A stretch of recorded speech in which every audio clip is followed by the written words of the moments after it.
comissões de ética, comissões de doenças infecciosas, mas o diretor clínico, ele não tem nenhuma influência na administração direta do hospital.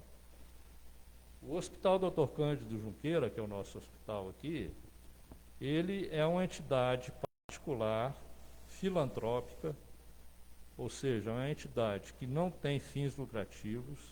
Ele é de propriedade das Irmãs Camilianas, já há mais de 50 anos, né?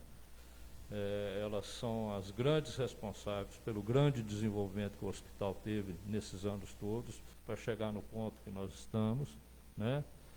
Então, eu não administro o hospital, eu sou diretor clínico. E com essa pandemia, a minha atuação dentro do hospital, ela se intensificou muito, né? Porque até então era aquele dia a dia do hospital, um problema aqui, como é que vai fazer determinadas situações, mas eram coisas do dia a dia do hospital. Com o surgimento da pandemia, temas e atitudes tiveram que ser tomadas, e a gente tem trabalhado intensamente todo dia, a gente tem reuniões, a gente tem intervenções a fazer, porque cada dia é uma coisa nova que a gente tem que tomar providências. E como é que funciona, doutor? É uma eleição que acontece? O diretor clínico, ele deve fazer parte do corpo clínico, todo hospital tem um corpo clínico, certo, né? Composto pelos seus médicos, né? E periodicamente é feita uma eleição. É até um cargo que ninguém quer, porque não é um cargo remunerado, né? A gente se dispõe e como diz o outro, é praticamente quase que só problemas, né? Você tem que resolver e assumir responsabilidades, né? A responsabilidade é muito grande agora, com essa pandemia aumentou demais. Aumenta mais, com certeza. Né? Porque todos os atos médicos que acontecem dentro do hospital são de responsabilidade do diretor clínico, né? Então, é uma responsabilidade muito grande, mas a gente está aí para colaborar, o hospital merece isso, e a gente está firme aí na luta. Às vezes a pessoa pensa, diretor clínico, pensa que o senhor é diretor de todo o hospital. Só um minutinho, doutor. Voltou, né, Anderson? Tá beleza agora? Pessoal, acho que teve um pequeno probleminha, que eu estou sem o celular aqui. Parece que deu um pequeno probleminha aí na imagem, no áudio. O problema foi por causa da internet, gente, por causa daquela queda da luz que teve aqui agora há pouco. Infelizmente, a nossa cidade está passando por isso agora direto, né? Que é uma coisa triste, né, doutor? Complicado. Né? Complicadíssimo, com certeza. Como é que o hospital funciona quando acontece uma queda de luz? Como é que... a gente tem sofrido demais. O hospital, ele tem um gerador com uma capacidade muito boa. E então, quando a luz cai, imediatamente o gerador ele entra em funcionamento para todo o hospital, mas a gente tem alguns equipamentos que são muito sensíveis. Então. Por exemplo, na minha área lá, o aparelho de tomografia computadorizada, certo. Ele funciona com o gerador, mas são aparelhos muito sensíveis. Essas placas de computador, elas são muito sensíveis. Então, a gente também tem lá um sistema de captura de imagens, ele trabalha as imagens, documenta as imagens, eles também são muito sensíveis. Então, vira e mexe, a gente tem problema com queima de equipamentos. Certo. Porque esses equipamentos, mesmo com o gerador, quando dá a queda e depois quando volta, né, eles vira e mexe, queimam a placa lá, é um problema muito sério que a gente tem, né? Então, aí está sendo um problema recorrente na nossa cidade, né, doutor? Recorrente e pode causar outros males, como o senhor acabou de falar aí, né? Queima de aparelhos, né? Com relação a isso, nós estávamos com um problema lá na estação de produção de oxigênio e na semana passada veio o técnico. Certo. E durante o período que o técnico estava lá, teve uma queda de energia. Certo. E o cara ficou abismado. Ele falou, essa estação não aguenta. Na hora que caiu e voltou, ele falou, isso estoura tudo. Né? Então você imagina queimar essa estação lá e nós ficarmos sem oxigênio. Sem oxigênio, né? Então. É um problema sério. Com certeza, com certeza. É um mal gerando outro mal, né? Gerando outro mal até pior, ficou sem oxigênio. Podendo ter uma consequência muito grave. Muito grave, com certeza. Não é só a gente ficar no escuro. Só ficar no escuro, não. Ou queimar um aparelho, né? Uma coisa menor da casa da gente. Com certeza. Um equipamento que está ali provendo vida para alguém, né? Doutor, a gente está vendo pelas redes sociais, né? 100% dos leitos agora ocupado. O que você tem a dizer para o pessoal de Cruzilha aí, acerca de tudo isso aí? O que a gente vem alertando desde o começo, que todo recurso, seja ele financeiro, seja ele recurso humano, eles são finitos, né? Eles têm limites. A gente não consegue prover as coisas infinitamente, né? O dinheiro, ele tem um limite, os profissionais, a gente tem um limite. Tem um limite também, né? Sim. Então, nos primeiros meses, até o final do ano passado, a gente veio mantendo uma taxa de ocupação lá nos leitos disponíveis para a Covid, bem tranquila, 20%, 30%. Então, né, com relação à falta de leitos, falta de medicamento, falta de profissional, não tinha problema nenhum. Com a virada do ano, e principalmente de abril para cá, a coisa piorou, né? Que aumentou muito o número de pacientes internados. Do mês passado para cá? Basicamente sim. Começaram a faltar alguns medicamentos essenciais no tratamento da Covid, né? Limitação de profissionais, né? Profissionais trabalhando sob estresse. Atenção psicológica, né? Uma atenção violenta, né? E às vezes você vai falar, não, está faltando contrata. Não tem, né? Não tem profissional, por exemplo. O hospital teve uma dificuldade muito grande agora, porque nós estávamos lá com uma fisioterapeuta. E ela dava conta tranquila tinha 3, 4 doentes internados, ela conseguia trabalhar esses 3, 4 doentes tranquilo. Na hora que passou para 18, 20 pacientes, ela passou a não dar conta. Não deu né? conta mais, né? E aí houve a necessidade de contratar mais. Mas agora, felizmente, ontem ou anteontem, que conseguiu contratar outro, porque não tem no mercado. Não tem também. Numa situação dessa é muito difícil você repor profissionais, né? Até que nós não tivemos muitas baixas. Lá no começo, eu fiquei muito preocupado, porque o profissional de enfermagem, ele, não é só aqui, no Brasil inteiro, ele é muito pouco valorizado.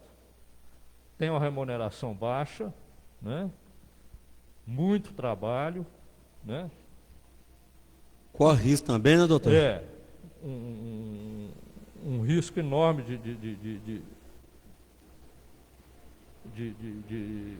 pegar a doença, né? Eu achei que a gente fosse até ter uma debandada de profissionais, né? A situação fosse ficando muito grave, alguns de nossos profissionais abandonassem a luta, mas para minha surpresa, isso não aconteceu. Graças a Deus. A turma está firme lá, e aqui a gente agradece muito, né? Os enfermeiros e demais profissionais que estão lá no hospital, porque eles estão aguentando firme. tivemos algumas baixas, às vezes temporárias, porque alguns contraíram a Covid, né, mas já voltaram. Felizmente não tivemos nenhum quadro grave entre os enfermeiros, né? Mas a situação é complicada. E o estresse também, né? A gente vai lá, eu não participo diretamente dessa luta, mas a gente vê o estresse que o profissional está, né? Outro dia, provavelmente muitos dos nossos assistentes e você deve ter visto um áudio de uma médica colega nossa, soltou na internet, certo. Você viu? E muita gente criticou, mas aquilo ali é puro estresse, um desabafo. Um desabafo. Desabafo. Uma profissional saindo de um plantão que ela... Né, no limite, né, doutor? Se desdobrar, ver a situação fugindo ao controle dela, então aquilo ali é uma manifestação de estresse. Então aquilo dá bem a noção de como que um profissional fica ali perante, né, você vendo um doente piorar, você às vezes vendo o drama que é você ter que transferir um doente para uma UTI, não ter vaga na UTI. Não ter vaga, com certeza. Né? E você não poder fazer nada. Sofrendo junto com a pessoa, né, doutor? O sofrimento Sofrendo junto com a pessoa, porque o profissional é um ser humano também, né, doutor? Com certeza, por mais experiente que ele seja, por mais situações difíceis que ele passa durante toda a vida profissional dele, mas ele nunca deixa de ter com certeza. o sentimento. Sentimento humano, né? É verdade. E ele passar por isso, né? Não, e outra coisa também, né, doutor, quem sou eu que falar isso para o senhor, mas vocês médicos são instituídos para quê? Para salvar a vida, então vocês levam afinco isso. Aí quando vê ali uma pessoa ali, como o senhor mesmo disse, a pessoa está ali entre a vida e a morte, não está tendo vaga, não encontra um lugar, acaba sofrendo junto. Com certeza, né? Isso aí é a pior coisa que acontece ao médico, ao enfermeiro, você não poder fazer o que você acha que poderia. O cumprimento da missão, né? O senhor falou uma coisa interessante acerca de internet, vazamentos de áudio, essas coisas. Queria dizer, pessoal, tá legal a imagem aí, Anderson, a imagem. Pessoal, antes de dizer o que eu quero dizer, queria pedir pro pessoal mais uma vez, mandem as mensagens. Tem pergunta aí, né? 3 perguntas. Então, depois você monta as enquetes pessoal também aí. Tá? Gente, acerca da internet, gente, vamos tomar cuidado com a internet. Porque esse domingo para cá, doutor, que teve esses falecimentos dessas pessoas da nossa cidade, pessoas queridas da nossa cidade, houve um rebuliço muito grande nas redes sociais. E a gente vê pessoas colocando coisas, né, alfinetando um, outro alfinetando o outro. Não é momento para isso, né, doutor? Eu aqui, doutor, quero até tomar aqui a liberdade, né, dar aqui a boa noite aqui aos meus amigos da família Maciel, a família do Tizil, né, que está se recuperando, graças a Deus, cada dia mais está se recuperando mais. A família do Tizil, a esposa, a dona Rosângela, aos filhos, ao Aldo, a Amanda, a Júlia, a Cacá, a toda a família lá. Semana passada, infelizmente, o que aconteceu? Hoje a gente vê que o Facebook é uma rede pública, mas tem gente que coloca coisas que não precisa colocar, né? Porque eu acho que não é só a doença também que aflige a pessoa. Às vezes, uma palavra negativa, né? A pessoa tipo colocando que o fulano está ruim, que o fulano já morreu, sendo que a pessoa está bem. Às vezes pessoas que vai na casa da pessoa perguntar se a pessoa morreu mesmo. Eu acho que a gente não está em tempo disso, né, doutor? Em tempo dessas fake news. O respeito. Pela dor do outro, né? Ele nunca pode faltar. Com certeza. Seja num bate-papo, seja nas redes sociais, em qualquer ambiente. Acho que o respeito. A empatia, né, doutor? Porque isso aí é muito desagradável. Muito desagradável, né? Com certeza. Aí a gente vê nas redes sociais, principalmente onde, como eu acabei de dizer, o Facebook, que é uma rede pública, todo mundo está ali, pessoas desinformadas publicam uma coisa, pessoas mais informadas ainda publicam outra coisa, aí aquilo lá causa uma dor na família, né? Que às vezes, infelizmente, a pessoa não sabe o que a família está passando, às vezes nem se importa com o que a família está passando. Só nessas horas que quer aparecer, às vezes até para ganhar curtida, ganhar like em rede social. Acho que agora é um tempo de respeito, gente. Quanto mais respeito, melhor. Sem respeito não tem como ter união também, né, doutor? Infelizmente, notícia ruim, como diz o outro, vende mais jornal. Vende muito né? mais. E a gente tem que aprender um pouco a curtir mais notícia boa. Notícia né? boa, com certeza. Eu penso também assim, que as pessoas que gostam de notícia ruim sobre o outro, ela não está pensando nela também, né? E se fosse eu, né? Alguém da minha família, meu pai, minha mãe, se fosse alguém, o meu filho, a gente tem que pensar dessa forma, né? A pessoa num momento de grande fragilidade, Grande fragilidade, né, com certeza. Você com um parente próximo doente, às vezes correndo risco de vida, e você ter que lidar com notícias falsas, com comentários, às vezes, que não são verdadeiros, né? Então é muito desagradável, e eu acho que a gente tem que aprender a respeitar a dor do outro, principalmente. Porque como o senhor falou agora há pouco a respeito dos profissionais de saúde, a gente pode falar também das famílias que estão passando com essa situação do Covid. Não é simplesmente uma doença que atinge ali o corpo da pessoa, que pode levar a pessoa ao óbito, mas também atinge a parte mental, né, doutor? Com certeza. O psicológico da pessoa fica abalado. A gente estava conversando nos bastidores, né? Perguntei para o senhor falou que é o Julinho Minelli, né? Um abraço para a família também do Sr. Minelli, do vídeo de hoje no Instagram do hospital, ele falando que ele ficou 18 dias no hospital, ele deu até de querer chorar, se emocionar, falando que ficou 18 dias internado, com medo de morrer.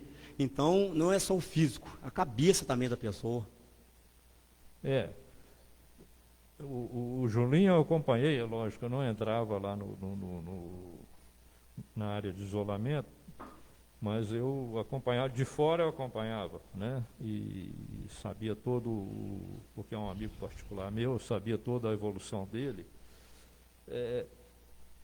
Uma coisa que eu queria dizer para as pessoas, se imagine, cada um de vocês, você ficar 18 dias num isolamento, longe da sua mulher, longe da sua mãe, do seu pai, do seu filho, numa situação que você não sabe se você vai melhorar, se você vai piorar. Essa doença, ela tem um curso bastante traiçoeiro, às vezes completamente inesperado. A gente tem observado pacientes entram um quadro pouco grave, de repente vão piorando. Você imagina o estresse dessa pessoa, de repente melhora, você acha que aí agora já vai saindo, quando vê piora de novo. Então, a insegurança, imaginem vocês, a insegurança de uma pessoa nessa situação, dentro de um isolamento, longe da família. Hoje você ainda tem um celular, o cara que está respirando, conseguindo... Ele pode usar o celular. Ainda pode usar o celular, né?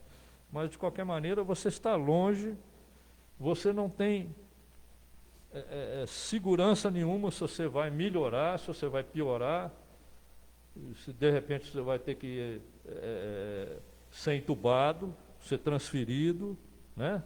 Então, eu acho que se cada um se imaginasse nessa situação, teria um pouquinho mais de consciência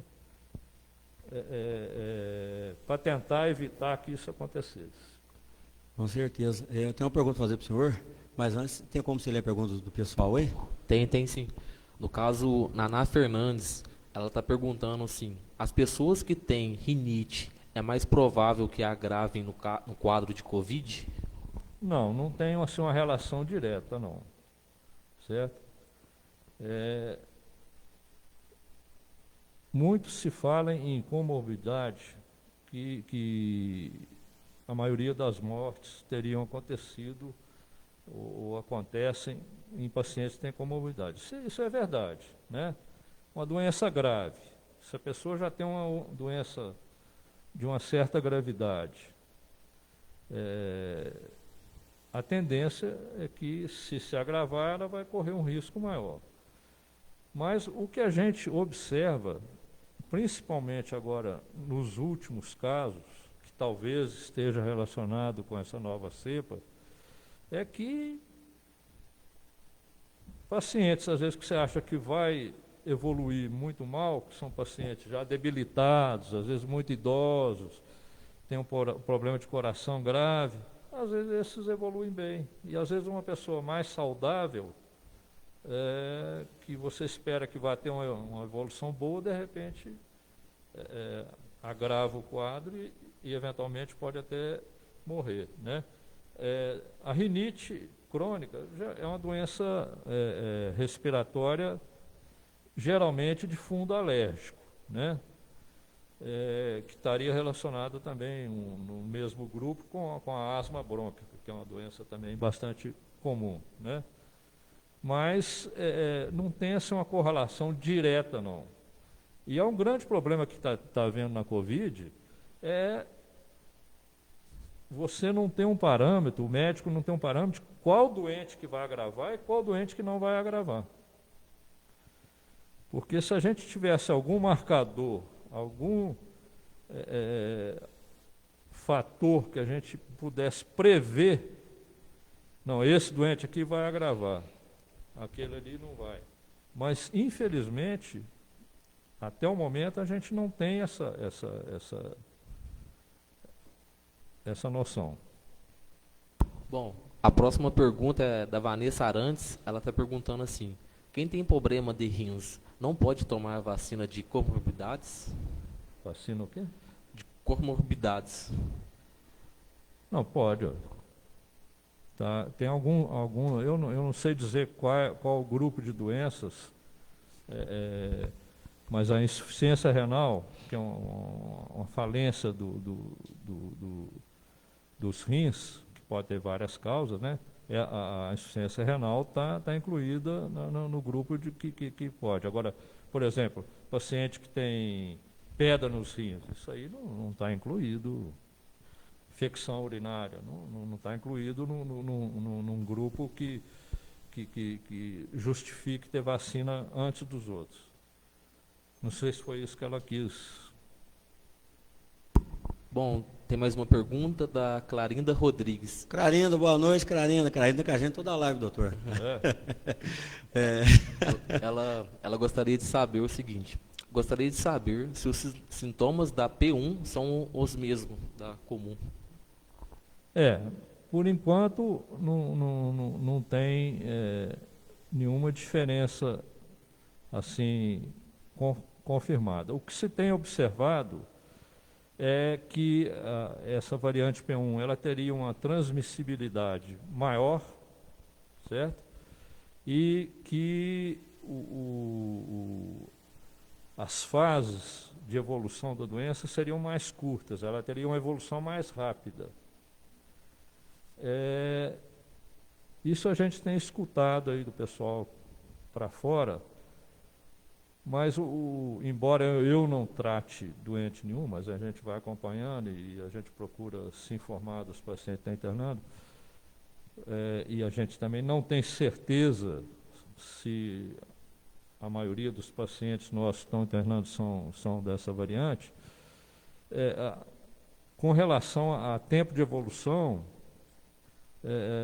aqui os pacientes que a gente tem atendido no hospital, a gente não tem observado que está evoluindo mais rápido, não. A média dos pacientes que internam no hospital hoje, eles têm de 8 a 10 dias que iniciaram os sintomas. Então não é tão curto assim. Mais uma? Tem uma pergunta que eu vou ler aqui, não sei se é a mesma que você quer ler, mas antes de ler essa pergunta, eu agradecer ao pessoal que está com a gente. Agora, graças a Deus, a live está fluindo de boa aí, certo? Não sei se vocês estão percebendo que a gente está num cenário novo aqui. Eu queria aqui fazer publicamente meu agradecimento ao meu amigo Léo da Eureka, ao Mike lá, o Maiquinho gerente, que cederam para mim gentilmente o espaço deles lá, o tempo que a gente esteve lá, certo? Agora eu voltei aqui para o meu estabelecimento, para o meu comércio. E queria agradecer ao pessoal que está comigo aqui na live, aqui, que está me ajudando aqui, o Anderson, meu amigo Anderson, meu amigo Gilberto. O pessoal conhece o Gilberto aí, Gilberto do Som, DJ Gilberto. O Anderson é muito conhecido, não, porque ele era meu anônimo nas redes sociais, né, Anderson? Está com a gente ajudando. O Adilson, que trabalha no Castelinho também, né? A gente tá formando essa equipe nova aí para estar trazendo coisas boas para vocês, certo? Mais uma vez, muito obrigado aí pro Léo aí, sucesso pro Léo da Eureka lá, o Eureka Acústico também, que é uma novidade aqui para nossa cidade. E queria dizer para você que está aí também vendo a gente, você que gosta, né, que gosta disso, das mídias sociais, faça lives também na sua casa, crie estúdios na sua casa, que agora nesse tempo de pandemia, né, é de muita importância, principalmente lives informativas, onde você possa passar mensagens boas para as pessoas, aliviar o sofrimento das pessoas através da palavra, isso é muito importante. Então, muito obrigado você que está com a gente aí também, continue compartilhando. Queria ler uma pergunta aqui, doutor, da Isabel Aparecida. E outra coisa também, agradecer meu amigo Johnny, daqui a pouco eu vou estar passando o contato dele aqui, o Johnny com o nosso amigo Tinano, Banana, que são os responsáveis aqui por esse pequeno cenário. Alguns lugares que não dá para ver ainda por enquanto, mas a próxima semana a gente já mostra tudo. Vocês podem ver que a gente deu uma mudadinha, que está até uma espada no cabelo do doutor, né, doutor? Mas literalmente. dá para fazer uma cirurgia com ela, doutor? Aqui a nossa amiga Isabel Aparecida. A Isabel está falando assim, doutor, boa noite. Quantos dias, boa noite, Isabel. Quantos dias uma pessoa contaminada pode transmitir o vírus para outras pessoas? O que se fala hoje é que no período de incubação, né, que seria o período que a pessoa teve o contato com o vírus até ela manifestar sintomas, ela já seria capaz de transmitir a doença. E aí é que está o grande problema, né? Eu tive contato com o vírus, me infectei. Normalmente eu vou gastar 5 a 8 dias se eu for manifestar, porque eventualmente eu posso não ter sintomas, né? Mas se eu for manifestar sintomas, eu vou manifestar só com 5, 8 dias de infectado, e antes de eu aparecer com os primeiros sintomas, eu já posso estar transmitindo a doença. E aí é que é o grande perigo, né? Porque depois, se eu apresento um quadro gripal, eu vou ter que me precaver para não transmitir a doença, né? Meus familiares, meu ambiente de trabalho, né? Eu já vou ficar em alerta que eu possa estar com Covid e não transmitir a doença para outras pessoas. Mas enquanto eu não tive sintoma, eu não sei, né? Não sei, a gente não sabe nem como se contamina, né? Ainda não tive sintomas, então fica muito difícil de você evitar contagiar outras pessoas, né? O máximo que a gente pode fazer é, lá na frente, lá no 8º dia, apareceu sintoma, bem característico de Covid, provavelmente é Covid, ou depois se confirma que é. Aquelas pessoas com quem eu tive contato antes do meu sintoma aparecer, eu tentar alertá-las, né? Ó, eu tive com você um contato, não é uma coisa superficial, né? Eu digo um contato assim mais próximo, né? Uhum. Estivemos almoçando junto, ou no ambiente de trabalho, estivemos sentados muito próximo, um período razoável de tempo, ó, aquele dia eu tive com você, mas ali 4, 5 dias depois eu apareci com febre, com tosse, fui fazer exame, deu Covid, né? Você alertar lá quem você puder alertar que você contraiu a doença, né? Mas o grande problema é esse, é que a gente pode transmitir a doença antes dos primeiros sintomas que a gente tem. Então pode transmitir antes dos sintomas. Então, antes dos sintomas, esse é que é o grande problema. Ah, né? certo. Deixa eu fazer uma pergunta para o senhor particular. Tem algum para fazer, Anderson? Antes dele fazer ali, a respeito da P1. Os sintomas são diferentes. E quais são os sintomas, doutor? Não, isso é o que eu falei.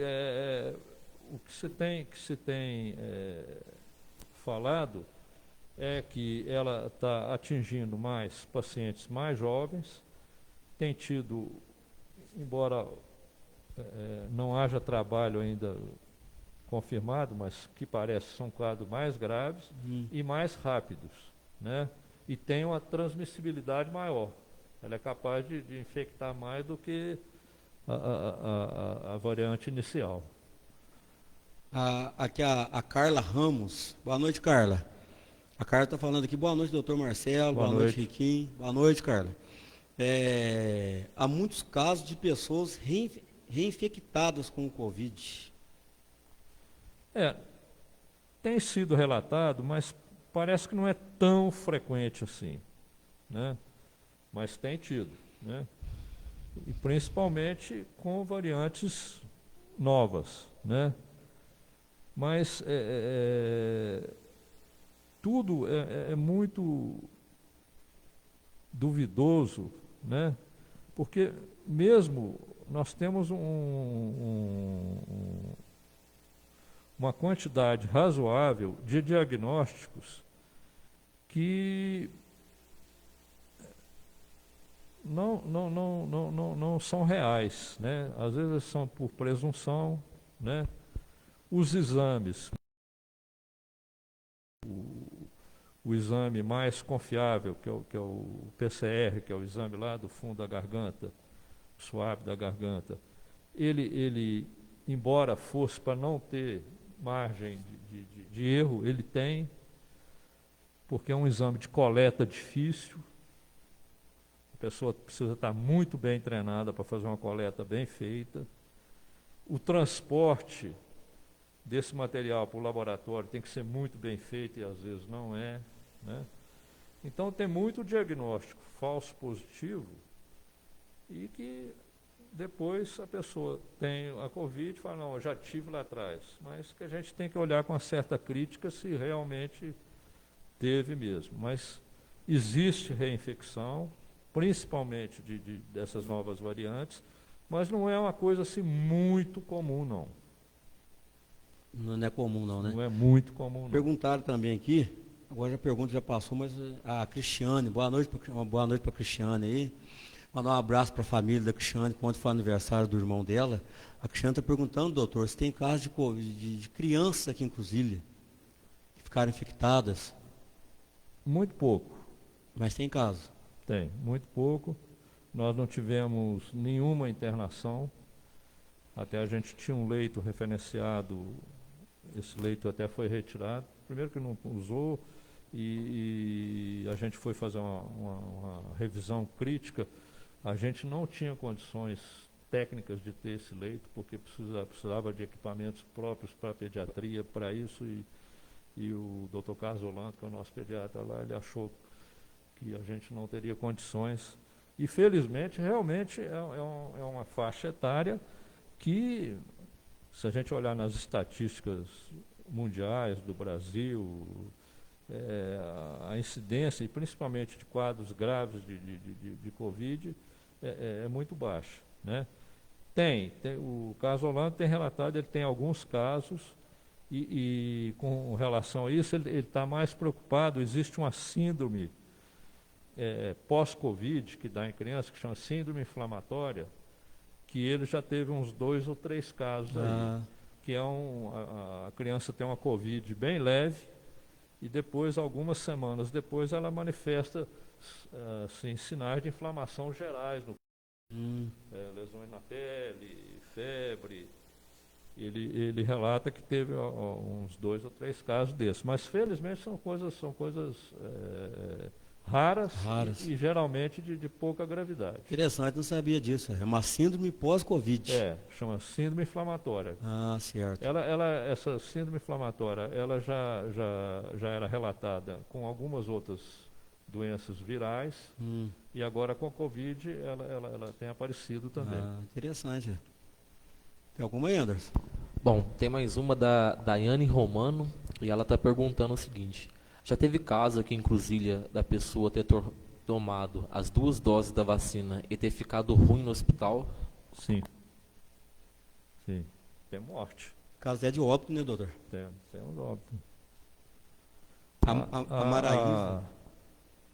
A primeira vacina que rodou mais aqui no Brasil inteiro, e aqui inclusive não foi diferente, foi a Coronavac, né? Essa vacina é uma vacina com eficiência, eu não sou da área, mas eu considero baixa a eficiência dela. Eles falaram alguma coisa em torno de 50%. E mais ou menos em torno de 90% para evitar casos muito graves e morte. Mas nós já tivemos, eu não sei te dizer não, mas acredito que nós já tivemos uma meia dúzia de mortes de idosos que estavam vacinados com 2 doses de Coronavac. Então não é uma coisa tão rara não. Antes de você ler, que o Francisco, boa noite, Francisco. Francisco está perguntando aqui, doutor. Boa noite, Riquinho. Boa noite, doutor Marcelo. Boa noite, Francisco. Qual o real estado do hospital no momento? Acho que tudo está acontecendo. Não, hoje nós estamos com 14 leitos referenciados para a Covid. Certo? Chegamos a ter um pouquinho mais, mas tivemos que reduzir justamente para aquele problema que eu falei aqui de falta de insumos e de material humano. Nós estamos com esses 14 leitos ocupados. Do fim de semana para cá, a gente até teve paciente que chegou no pronto-socorro, teve que aguardar algumas horas para poder se internar, porque estava na expectativa de ter alguma alta, então aguardou algumas horas e acabaram se internando aqui. Mas então nós trabalhamos essa semana toda com lotação completa, agora de tarde, os 14 leitos ocupados, né? Felizmente, o problema de insumos, basicamente 2 medicamentos que são fundamentais no tratamento da Covid em pacientes internados, há uns 15 dias eles ficaram em falta, os laboratórios não entregavam, agora isso aí já normalizou. A parte de material humano também está sendo equacionada, então provavelmente, continuando essa demanda, o hospital vai aumentar de novo, mais 5 leitos, porque a demanda está muito alta. Mais 5 leitos. Mais 5 leitos, voltar a 19. Porque a gente chegou a ter 20, mas um era de pediatria, esse de pediatria nós não vamos. Certo. Nós não vamos repactuar, não. Ah, certo. Falando de leito, doutor, a Esther vou ler a pergunta da Esther aqui. Esther, boa noite, Esther. Boa noite para o Luiz Frávio também. O pessoal está sempre com a gente na live. Marca uma live, hein, Esther? Você está mostrando seu trabalho para a gente aqui, seria interessante. A Esther está falando aqui, boa noite, Riquinho, boa noite, doutor Marcelo, boa noite. Importante alertar as pessoas que o fato dos leitos de UTIs lotados significa que podem morrer pacientes por outros problemas de saúde também, simplesmente por falta de leitos, como acidentes, infartos e etc. Correto? Tem acontecido. Aí, né? Acontecido, nós tivemos um paciente aqui, ele tinha um problema cardíaco, precisava de uma cirurgia. Esse paciente, ele ficou mais ou menos uma semana, ele precisava ir para Varginha, que lá tem cirurgia cardíaca, ele ficou mais ou menos uma semana aguardando ser transferido, porque não tinha vaga lá, né? E infelizmente, com uma semana, até que enfim saiu a vaga, ele foi para lá, mas o quadro dele era grave, ele não teve condições de fazer essa cirurgia, porque o estado dele estava bem comprometido, e nessa espera que ele já estava na UTI lá em Varginha, ele contraiu o Covid, já estava debilitado e acabou falecendo. Né? E tivemos, há uns 10 dias, um paciente que tinha um abscesso cerebral decorrente de um traumatismo, ele levou uma pedrada na cabeça, num procurou assistência logo de imediato. Quando ele voltou, já estava com um abscesso muito grande na cabeça, precisava de uma neurocirurgia. Também não conseguimos. Pelo fato da ocupação. Estava ocupado, era um paciente que normalmente é que a gente encaminha para Varginha. Não tinha lugar. Não houve tempo, ele não conseguiu a transferência, ele faleceu aqui, decorrente disso. Quer dizer, então isso tudo... Gerando outros problemas, né, gera outros problemas, porque está tudo muito difícil. Normalmente,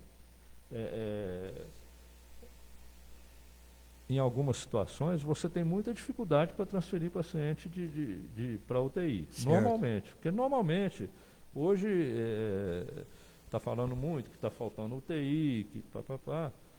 Mas isso aí é uma coisa que ocorre há muito tempo, né? Nós temos no Brasil uma falta grande de leitos de UTI. Então, mesmo fora da pandemia, a gente já tinha essa dificuldade, às vezes, de transferir um paciente quando necessitava de UTI, né? Ou de um tratamento mais especializado, principalmente cirurgia cardíaca, né, neurocirurgia, né, que são cirurgias mais complexas que não são feitas aqui. Esse já é um problema antigo. E com a pandemia, ela tem razão, se agravou demais. Agravou mais, né? Obrigado, Esther, pela pergunta. Porque né? as pessoas, a gente esquece, as pessoas continuam se acidentando, Infartando, né, doutor? Infartando, tendo um acidente vascular cerebral, né? Sofrendo causas de violência, né, doutor? Traumatismo, né? Facada, isso é mesmo, mas cair, todo dia cai. Então, aí não tendo os leitos estando ocupados, fica mais difícil, né? Acidente automobilístico, né? Com certeza. Tem mais alguma aí, Anderson? Bom, nós temos da Lidiane Rezende e ela está perguntando o seguinte: Dr. Marcelo, se a pessoa for contaminada com a nova cepa P1, quantos dias depois começa a ter os sintomas e quantos dias depois o teste dá positivo? Com relação ao sintoma, o que eu falei, que eles têm falado que a evolução da P1 seria um pouco mais rápida. Mas é mais ou menos em torno disso. De 5 a 8 dias aparecem os primeiros sintomas. Com relação a exames, hoje a gente tem vários tipos de exames, né? E cada um desses exames, eles têm uma janela própria de quando eles devem ser realizados. Isso é que é um grande problema. Porque muitas vezes a pessoa está com um quadro bastante sugestivo, e às vezes até de uma certa gravidade, e ainda não está na hora de fazer o exame. Não adianta você fazer o exame, porque o exame não vai dar positivo. Ou às vezes já passou a hora de fazer o exame. Então essa é a grande dificuldade, diferente de outras doenças, que em qualquer momento que você fizer o exame, você tem um diagnóstico. Tanto faz no comecinho ou lá na frente. Esses testes da Covid, todos eles têm uma janela de tempo para você fazer. Não adianta você fazer antes e nem adianta você fazer depois, né? Isso é uma grande dificuldade para diagnóstico da doença. Hoje, inclusive, já está aceito, inclusive para afirmar diagnóstico de certeza, uma história clínica bem condizente, uma história epidemiológica, e às vezes a tomografia, que é o exame do pulmão, que tem um padrão mais ou menos típico, você mesmo com teste, a gente tem pego, eu mexo nessa área de tomografia, né? Eu costumo falar que de vez em quando lá eu truco, porque chega um paciente lá, o médico fala, não, o exame dele é negativo. Eu vejo a tomografia e falo, não, eu truco, isso aí é Covid. É porque o exame não está na hora certa de fazer. Porque na maioria dos pacientes que têm acometimento no pulmão, a tomografia ela é bem típica e só com a tomografia dá para você cravar o diagnóstico de Covid. A Maraísa, boa noite, Maraísa. Maraísa perguntando aqui, ô Gilberto, se caso tiver alguma pergunta para o doutor também, tá? Você tá, pergunta particular de vocês mesmo para o doutor, pode fazer. Né, doutor? Sim, com certeza. A Maraísa está falando aqui assim, doutor, tem prestado atenção, opa, pergunta indo embora aqui, ó. Tem prestado atenção que muita gente, tem prestado atenção em muita gente resfriado. Como saber a diferença? Porque o tempo contribui para resfriado, isso é verdade. Mas há uma preocupação em saber. É um problema muito sério num quadro desse que nós estamos vivendo. Existe uma polêmica antiga e em todo lugar, diferença de resfriado e gripe, né? E até hoje eu nunca vi nenhuma resposta assim. Mas a pessoa ficou resfriada. Resfriado seria uma coisa mais leve, que você não tem uma causa bem definida, né? A gripe não, a gripe é causada por um vírus, influenza na maioria das vezes, né? E um quadro um pouquinho mais grave. Mas muitas vezes é difícil, né? E é um grande problema hoje na Covid, porque a própria pessoa ela tem uma tendência a negar, né? Eu não quero pegar Covid. Então, o nariz começa a escorrer e fala, não, isso aí é só um resfriado, eu peguei um vento ali e a garganta arranhou um pouquinho. Mas nos tempos que nós estamos vivendo hoje, a gente tem que valorizar isso. Todo cuidado é pouco, né, doutor? A gente tem que valorizar, inclusive para poder informar ao médico, né? Porque os clínicos, eles têm reclamado isso aí. O paciente já chega lá, às vezes, com um estado um pouquinho mais grave, já com falta de ar, o paciente já é mais debilitado, vai apertando, o cara fala, não, mas lá semana passada, a garganta estava arranhando um pouquinho, estava meio uma coriza, quer dizer, eram os primeiros sintomas que não foram valorizados. Então, o que eu aconselho é o seguinte, em dúvida, considere a possibilidade de estar com quadro inicial de Covid. Se não for, melhor ainda. É lógico que resfriados, principalmente agora no tempo de frio, seco, né, poeira, eles vão ser mais frequentes, né, e a própria gripe também, pela influenza, que é outro vírus, também vai continuar acontecendo, como acontece todos os anos, mas esses sintomas leve sempre em consideração que pode ser um iniciozinho, que pode ser a Covid. Por mais que a gente não queira que a gente pegue, né, a gente tem que pensar. É aquele ditado antigo, né, doutor? Antes de prevenir que remediar, né? Com certeza. Porque, como o senhor acabou de falar, até os outros foram unânimes que tiveram com a gente aqui na live, todos. Com certeza. Acredito até caso de óbito, né, doutor? Porque toda doença, se você puder cortar no começo, o resultado vai ser melhor, né? Se o câncer, né, que é uma doença muito grave, se você conseguir fazer um diagnóstico de um câncer, ele bem pequenininho, bem no início, a chance sua de cura é muito maior do que se você pegar um câncer avançado. E a Covid veio para demonstrar isso mais ainda, né? Foi falado lá no começo, e eu não critico quem falou, não, porque eu acho que até eu mesmo falei, que as pessoas deveriam procurar o médico já quando tivesse com um sintoma um pouco mais coisa.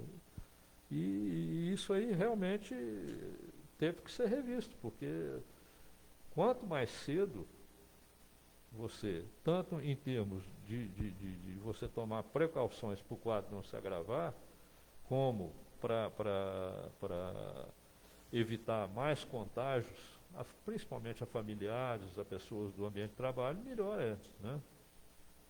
Quanto mais rápido, melhor. Com certeza. Tem mais alguma ainda? Bom, tem mais uma da Maraísa Lima Silva.